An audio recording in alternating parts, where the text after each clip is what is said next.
Sabi ng mayari mga idol, ayaw daw itong umandar. Pero pag umandar naman ay okay naman yung kanyang power output. Isa itong generator mga idol na maliit. So pag ganitong mga engine kasi mga idol, gasoline engine ito. So dapat mga idol ay pag itong problema na ayaw umandar ay tatanggalin nyo muna itong spark plug niya mga idol, para pag nag-crank kayo ay siyempre hindi matigas. Pagkatapos dito mga idol ay inyong tatakpan itong kinukunan niyo ng spark plug.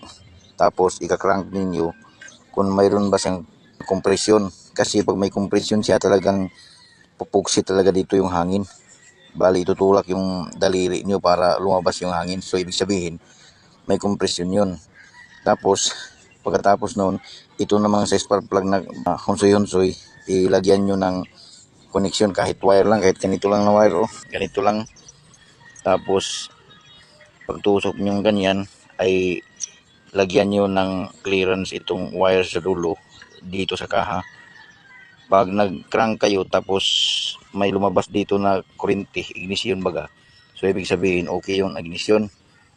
Hindi tayo gagamit ng spark plug pag sa testing pa, kasi hindi natin alam itong spark plug niya ay paltos na, kaya rekta lang tayo mga idol. So buot na ako ipasabot mga idol para madali ang atong pag-diagnose ani nga klase ng mga makina, para matuntun dayon nato ug asa ang problema. So bali mag-testing mo sa compression din sa kuryente. So ibig sabihin doon ay kumpleto yun, compression at may kuryente. Sigurado yun na pag linagyan nyo siya ng gasolina o kahit walang karburador, lagyan nyo ng gasolina ng kunti dito sa intake manifold niya, so sigurado yun na under, basta mayroon compression at mayroon kuryente. I-demo ko sa inyo kung paano talaga. Ilagay mo lang yung daliri mo dito tapos paikutin nyo. So dito pa lang sa mga idol ay napapansin ko na walang compression, kahit kasi hindi naman tinutulak itong aking daliri. So ibig sabihin walang compression. So isa yon, kailangan natin sigurong babaklasin na itong cylinder head na ito para makita natin yung barbula bakit nagkakaroon ng no compression. Tapos para maisa na rin yung diagnose natin, ititesting na rin natin agad yung kuryente. Nag-i-spark siya, so ibig sabihin okay yung sa kanyang kuryente. Ihuli na lang natin itong sa fuel niya, kasi ang unahin natin dito mga idol ay yung compression. Kaya babaklasin na natin itong kanyang cylinder head mga idol para makita natin sa ilalim kung anong problema. Tapos alam naman natin na mayroong kuryente. Pag malagyan na rin natin kung mayroon na rin compression tapos may kuryente naman, pag hindi pa rin andar, saka na natin siya isusunod itong carburetor. So ganun yun mga idol pag nag-diagnose ng mga ganitong klaseng mga maliliit na makina. Para gid nga maka-sure volta ang akong paagi ng mga idol, butangan ako na siya diri og kuan pre sa intake nga valve. Ako na siyang butangan og tubig diri. So ayan, puno naman yun siya. Nakita natin dito mga idol na wala namang problema sa sa intake. So balik rin naman natin dito mga idol. Ito naman ang subukan natin itong sa exhaust.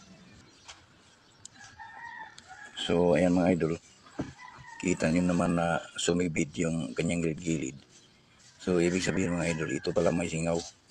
So ito yung ipipix natin, i-grind natin ito para matingnan na rin baka may mga gibang-gibang silaw ba.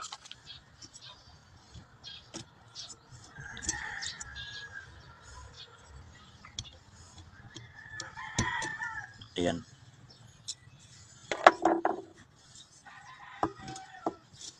Nag-grind na nato mga idol ng iyang barbula mga idol. Kung napapansin yung mga idol ay mayroon siyang parang ayun mayroon siyang portion na itim. Tapos mayroon ding yung maputi mga idol, yun ang tinatamaan ng grinding natin. Pero yung itim, yan ganyan, ito, tsaka ito, at tsaka ito, ay ibig sabihin mga idol ay hindi inabot yung valve set natin.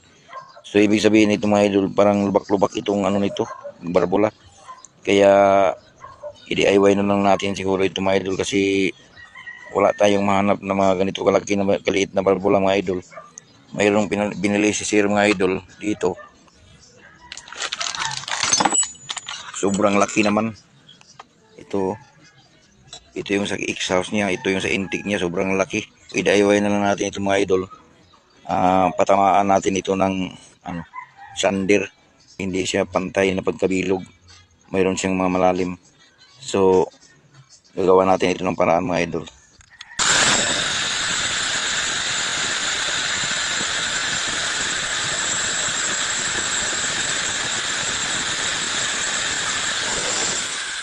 So, ito siya mga idol.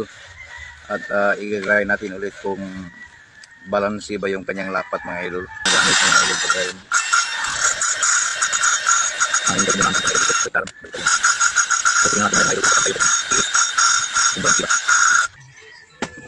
Success yata ito mga idol sa palagay ko. Ayan. Tsaka yung valve set din mga idol, parang okay na. Medyo malapad-lapad na rin yung kanyang hilis. Lagyan na natin yan ng tubig mga idol. Pero gipungan kaya ko na ito mga idol kaya wala pa may spring no. Ato na siyang gibutangan og tubig na mga idol.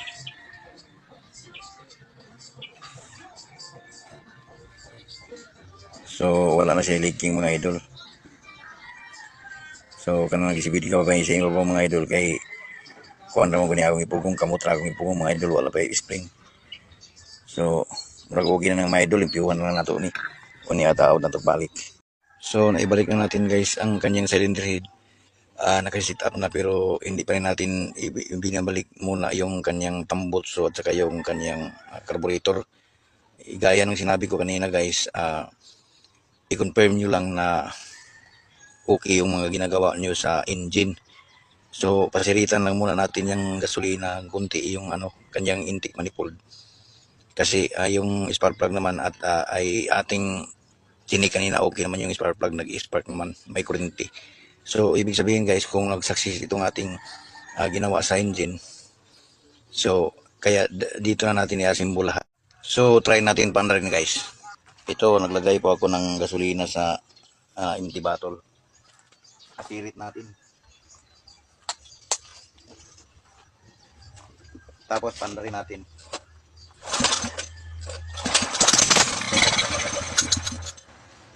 So, umandar yung makina guys. So, ibig sabihin, okay na yung ginagawa natin sa barbula.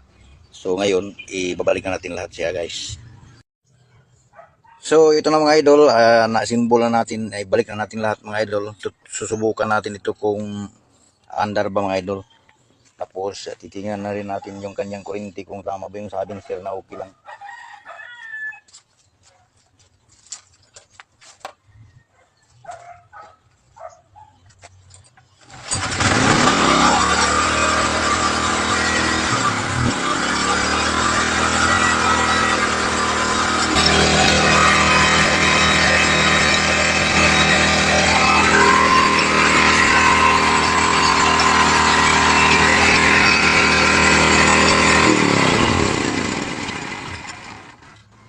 So, okay lang siya mga idol.